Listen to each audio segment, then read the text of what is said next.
alisho njalo, alisho kasambe siyozonda ukuthi ubani oyengangithanda. Imandate yethu thina wena ukuthi sidumise lo owasibizayo, sithi wena wethembekile phakathi koThixo akekho njengawe, indaba zakho zimile kuze kube phakathi. Umhlaba ungokaJehova nokugcwala kwawo, izwe nabakhileyo kulo. Awulikhona bathandekayo, umsebenzi wethu thina ukuthi sithathe isitulo sithi weNkulunkulu sinikeze indawo yakho. Leso sihlalo esakho, leso sihlalo sifanele, leso sihlalo siphakeme, sifanele wena wedwa.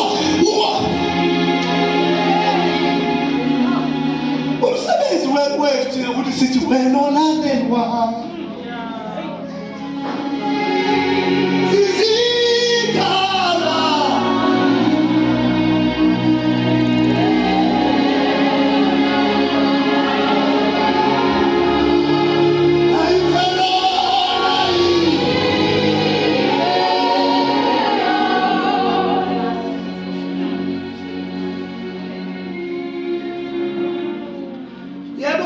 Yebo bazamile ukumvalela empilweni, kodwa wena olalelwa.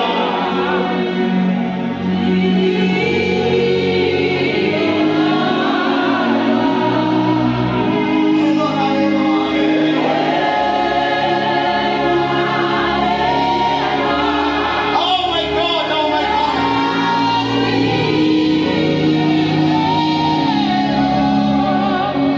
Uyizwe ipheli yempilo ishayile, uzwe ukuthi ngiphakathi ejele, uzwe ukuthi kunzima, angihambeki, awuvuleki umlomo, angikhona ukwenza into okuboshiwe, kodwa nje uthi ume ngento ethi wena olalelwa.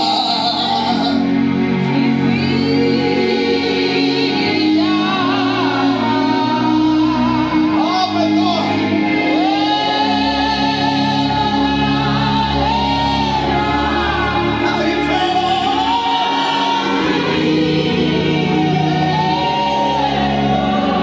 Bese lo olalelwa imvelo elithi iBhayibheli, he will send angels concerning your life.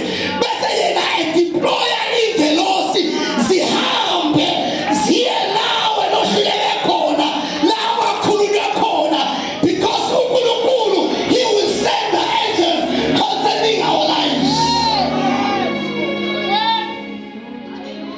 Sigijima ingelosi. Fike nyakazise the foundations of the prison. Uthi lokho ukufasile ubone kuqaqeka. Hayibo. Nakho ngingathandazelana inkululeko, kodwa nathi inkululeko ifike. Awulikhona abathandekayo. Nakho ngathandazelana ukuthi laba abangikhesa uNkulunkulu wethu, ngithandaza umthandazo wa back to the sender. Nakho ungawuthandazanga umthandazo wa back to the sender, ngoba thina siwazi umthandazo wa back to the sender. Thina njengebandla uthi uNkulunkulu anothula mina ngizonilwela. Asiwazi umthandazo ka back to the sender. Thina siwaziyo uyena olalelwa.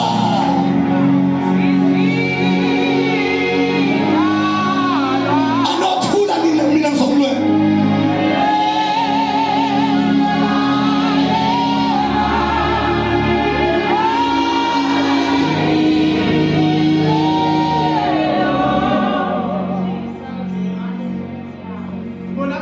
Chains of Paul mane iqaqela wona.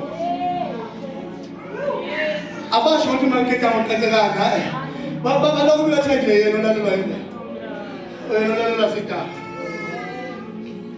Bayibona bengaphakathi kwi-inner cell, kodwa bese ngaphakathi ejele bona sebekhululekile.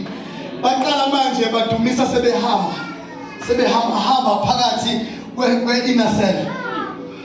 Nikhona bathandana ivalo zingakavuleki, amaketamo isivalo sensimbi nomnyango omkhulu wesitshele